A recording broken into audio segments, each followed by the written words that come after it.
Bismillahirrahmanirrahim. Assalamualaikum warahmatullahi wabarakatuh. Selamat pagi anak-anak. Masih semangat kan? Ya, Bu Yusri harap kamu masih semangat dan dalam keadaan sehat selalu. Nah, pagi hari ini kita pada tema 2 yang berjudul Persatuan dalam Perbedaan, subtema 2, pembelajaran 2. Nah, sebelum dimulai pelajaran pada hari ini, sekarang siapkan dulu dirimu, siapkan alat tulis dan bukumu. Kamu buka buku temamu dan kamu catat hal-hal yang penting yang ada pada video ini. Jadi nanti ketika mengerjakan soal, kamu tidak perlu lagi memutar ulang videonya. Sudah siap anak-anakku? Sekarang kita di subtema 2 yang berjudul Bekerja Sama Meraih Tujuan. Di pembelajaran 2 ini kita akan fokus pada pelajaran 1, mata pelajaran PPKN, 2, SPDB, dan ketiga adalah matematika. Nah, sekarang kamu buka bukumu halaman 52 dan kita baca bersama bacaan yang ada di situ. Kemerdekaan yang diraih oleh bangsa Indonesia tidak lepas dari makna yang terkandung dalam sila ketiga, yaitu Persatuan Indonesia. Mengapa persatuan dan kesatuan penting? Apa yang akan terjadi jika negara kesatuan Republik Indonesia tidak bersatu? Ayo kita pelajari.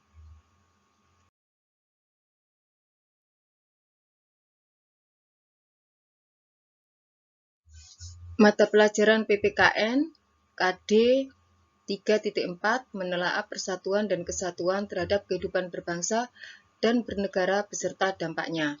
Tujuan yang ingin kita peroleh setelah belajar PPKN yaitu 1.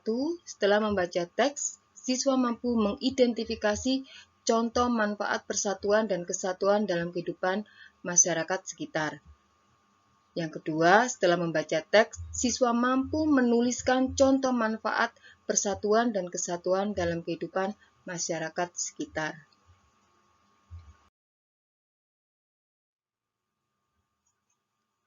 Meskipun Indonesia terdiri atas ribuan pulau yang membentang dari Sabang sampai Merauke dengan penduduk yang berasal dari latar belakang dan kebudayaan yang berbeda-beda, namun dengan semangat persatuan dan kerjasama, bangsa Indonesia mampu mengusir penjajah dari bumi Indonesia.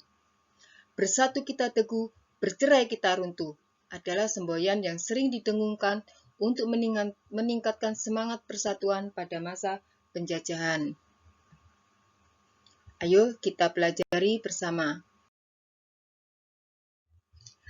Anak-anakku, di depan kalian ada gambar tentang permainan rangku alu dari Nusa Tenggara Timur. Nah, sekarang mari kita baca bacaan yang ada di halaman 52. Bacaan itu berjudul Kami Berbeda Namun Kami Bekerja Sama. Matahari belum tinggi ketika Edo, Dayu, dan teman-temannya bermain di halaman sekolah. Ada yang bermain lompat karet, ada yang bermain petak jongkok, ada yang bermain congklak di selasar kelas, dan sebagian lagi ikut dalam permainan rangku alu. Edo, Dayu, Siti, Udin, Beni, dan Lani memilih ikut permainan rangku alu bersama beberapa teman lain. Mereka memang lebih suka dengan permainan olah tubuh di luar ruangan. Baru beberapa hari yang lalu, teman baru mereka, Yanes, yang memperkenalkan permainan ini. Yanes berasal dari Alor, Nusa Tenggara Timur. Permainan yang menggunakan tongkat bambu ini adalah permainan anak yang digemari di sana. Edo, Dayu, dan teman-teman di SD Nusantara senang sekali mengenal permainan baru ini. Seru dan menantang, kata mereka. Anak-anak di SD Nusantara justru gembira menyambutnya. Perbedaan warna kulit, adat, kebiasaan, bahasa, atau agama tidak mereka anggap sebagai masalah. Semua akrab bermain bersama. Pernah sekali waktu ketika Edo bercanda akrab dengan Siti dan Dayu, Hendra berkomentar, "Ih, Dayu, mau-maunya kamu bermain dengan Edo yang berkulit hitam. Nanti kulitmu yang putih tertular hitam loh," ejeknya. "Ah, aku tak pernah pusing dengan warna kulit, tak pernah pusing dengan asal daerah. Aku dan Siti pun berbeda. Aku anak Bali, Siti anak Sumatera, tetapi kami saling memahami. Pertemanan hanya butuh waktu untuk saling menyesuaikan. Aku pun butuh waktu untuk menyesuaikan diri denganmu, Hendra. Balas Dayu tenang. Hendra pun terdiam. Sesungguhnya, ia juga tidak pernah mengalami masalah dengan temannya yang berbeda asal.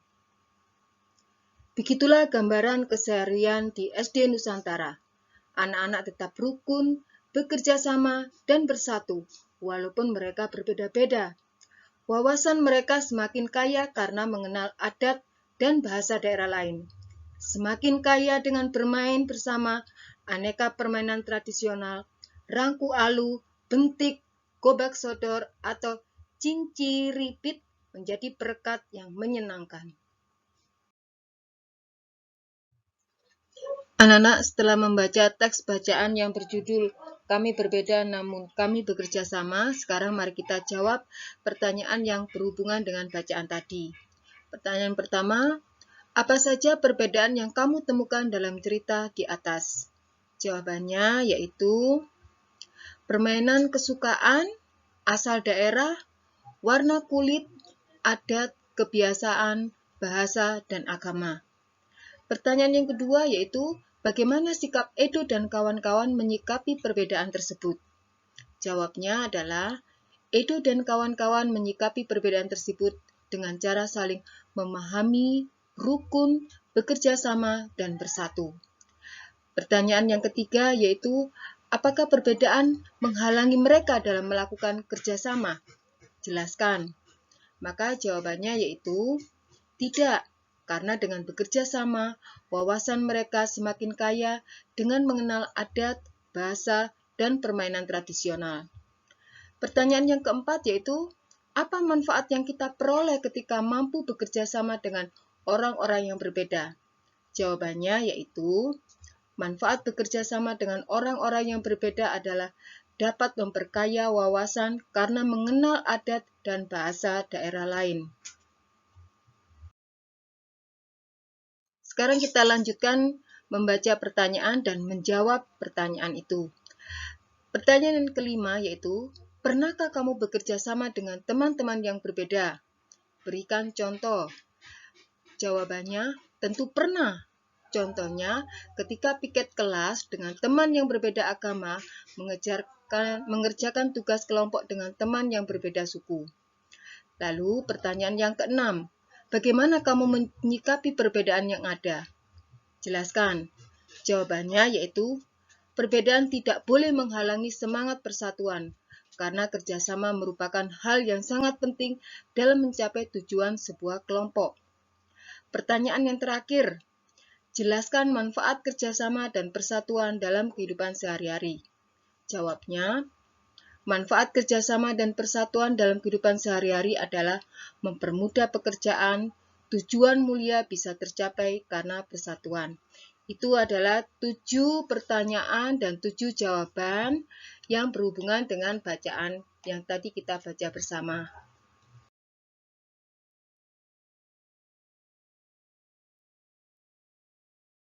Mata pelajaran SPDB yang kita pelajari adalah KD 3.3 memahami penampilan tari kreasi daerah.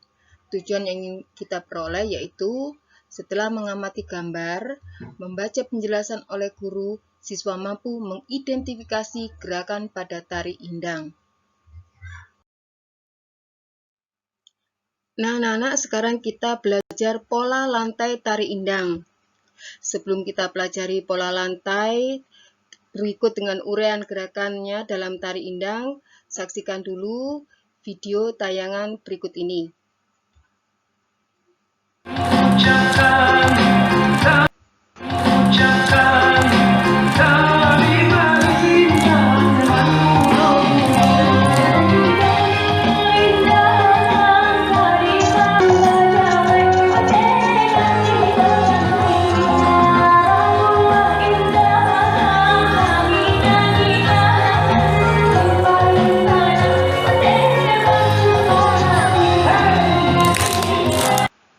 Ya, cukup ya anak-anak, itu adalah gerakan tari indang yang ditarikan oleh sekelompok anak-anak kelas 6.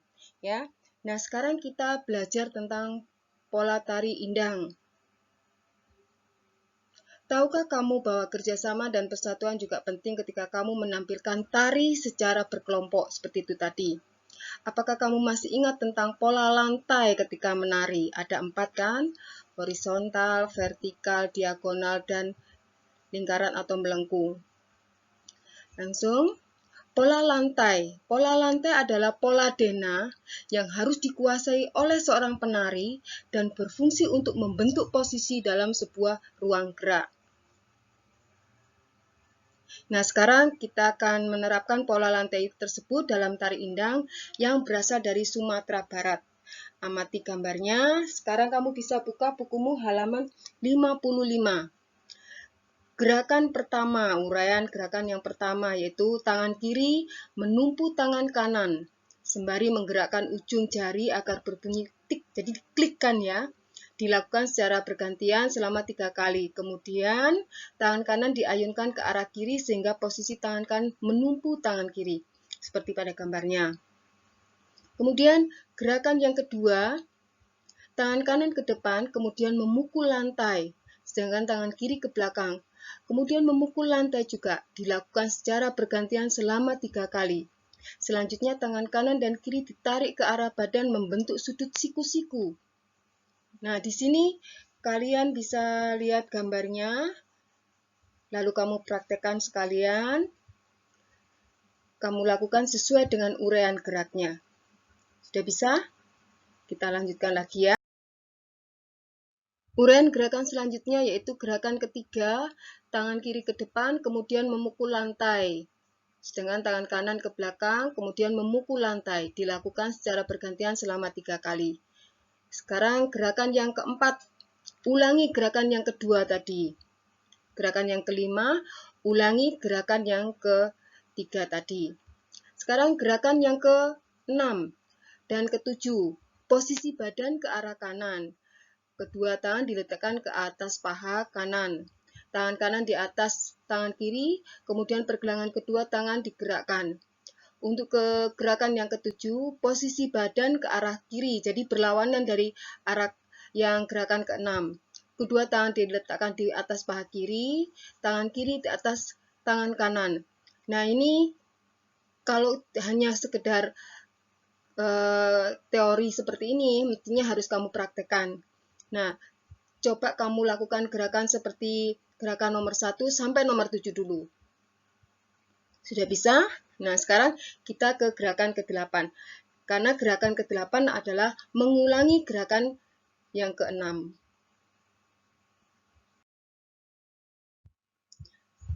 Kita lanjutkan tentang pola lantai tari indang dengan uraian geraknya. Gerakan yang ke-8 tadi disuruh mengulang gerakan yang ke-6. Gerakan yang ke-9 juga sama, mengulang gerakan nomor 7. Sekarang kita gerakan ke-10 dan 11. Di pembelajaran ini hanya 11 gerakan yang akan dipelajari. Pada pembelajaran yang lain nanti selanjutnya akan ada 11 gerakan lagi untuk melanjutkan gerakan yang ini. Bagaimana gerakan yang ke-10 dan ke-11? Nah, gerakan ke-10 posisi badan ke arah kanan. Kedua tangan diletakkan di atas paha kanan. Tangan kanan di atas tangan kiri. Kemudian pergelangan kedua tangan digerakkan. Kaki digerakkan selama 4 hitungan. Gerakan yang ke-11 sebaliknya dari gerakan yang nomor 10. Posisi badan ke arah kiri. Kedua tangan diletakkan di atas paha kiri. Tangan kiri di atas tangan kanan. Kemudian pergelangan kedua tangan digerakkan. Kaki digerakkan selama 4 hitungan. Nah, itu tadi 11 uraian gerak tari indang. Nah, sekarang kita ke pelajaran selanjutnya.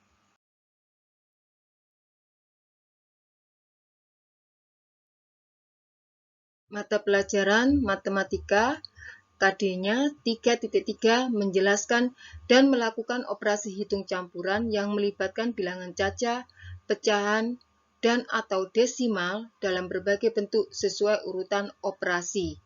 Tujuan yang ingin kita peroleh yaitu setelah bereksplorasi dengan tabel nilai, 1. Siswa mampu menyebutkan bilangan desimal sampai per 1000. 2. Siswa mampu membandingkan dan mengurutkan bilangan desimal dengan kartu bilangan.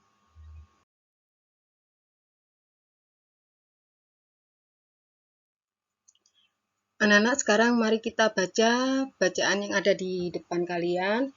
Kalau kurang jelas, boleh kalian buka bukumu tema 2, subtema 2, pembelajaran 3, halaman 58.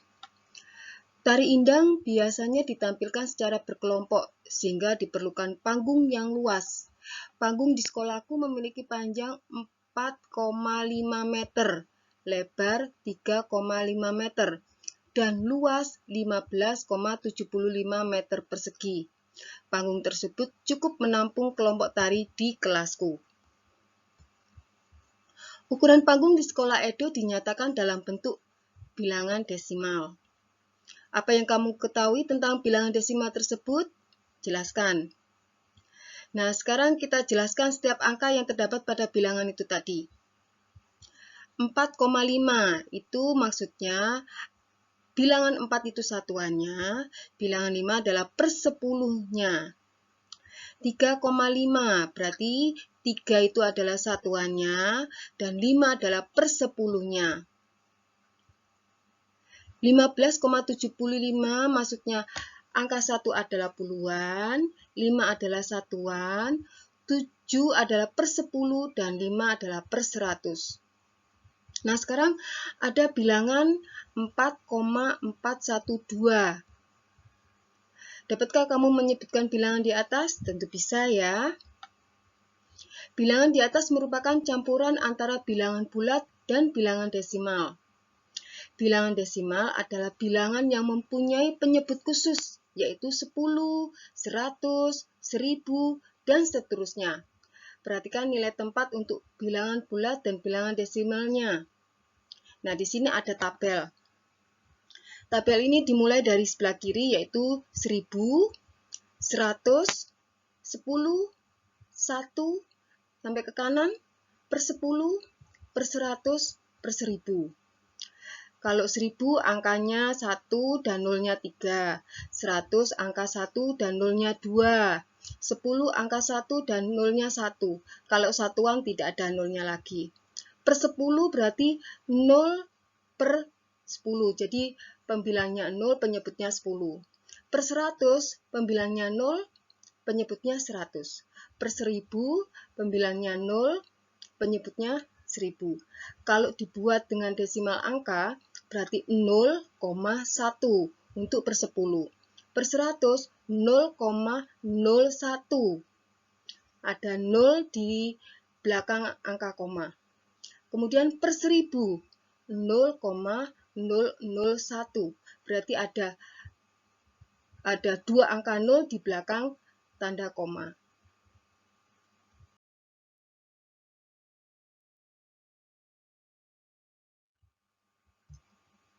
Jadi 4,412 bisa ditunjukkan menggunakan nilai tempat dengan tabel ya, seperti ini. Dari sebelah kiri ya, 1110. Maka 4 memasuki pada tabel angka 1. Kemudian di belakangnya koma ada bilangan 4 lagi, itu masuk per 10. Di belakangnya bilangan 4 yaitu angka 1 masuk per 100 dan bilangan 2-nya masuk per 1000. Ini berarti 4 adalah satuan, 4 yang di belakang koma adalah 0,4, lalu yang di belakangnya 4 adalah 0,01,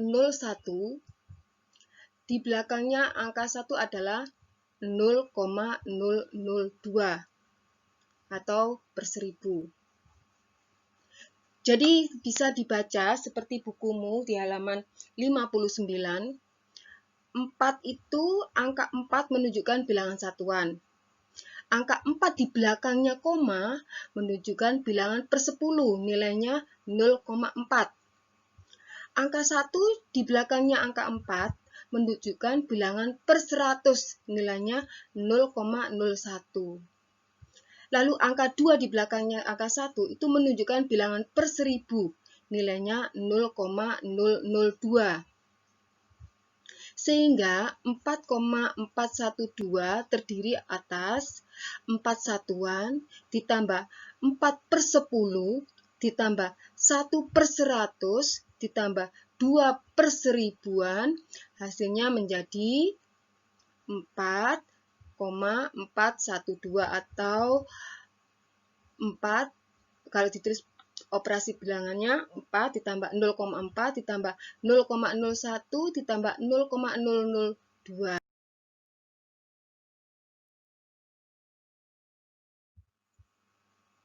Nah, sekarang kamu buka bukumu halaman 60.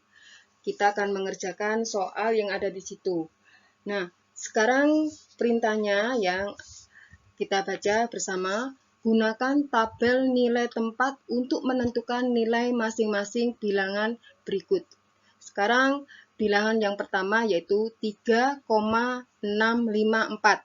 Jika dimasukkan ke dalam tabel, maka angka 3 masuk ke dalam tempat satuan. Angka 6 masuk ke dalam tempat per-10. 5 masuk angka ke dalam per-100 dan angka 4 masuk ke dalam per-1000. Sekarang perhatikan lagi yang nomor 2, 32,876. Jika dimasukkan dalam tabel nilai tempat, maka angka 3 masuk 10, angka 2 masuk satuan, angka 8 masuk per-10, angka 7 masuk per-100, angka 6 masuk per-1000. Pada soal yang nomor 3, 0,963, maka jika dimasukkan dalam tabel, angka 0 masuk satuan, angka 9 masuk per-10, angka 6 masuk per-100, dan angka 3 masuk per-1000. Ya, kalian sudah mengerti bukan anak-anak? Kalau dimasukkan dalam tabel, posisi angka-angkanya atau bilangannya lebih jelas. Maka nanti kamu lakukan menggunakan tabel dahulu. Kalau sudah mengerti, baru tanpa tabel. Nah, sekarang kita lanjutkan ke nomor selanjutnya.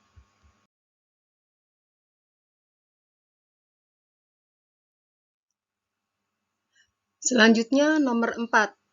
324,123. Jika dimasukkan ke dalam tabel, maka angka 3 masuk 100, angka 2 masuk 10, angka 4 masuk satuan, terus koma ya, angka 1 masuk per-10, angka 2 masuk ke per-100, dan angka 3 masuk dalam tabel per-1000. Pada soal yang kelima, yaitu 863,247. Tulis ulangi untuk nomor 5, 863,247.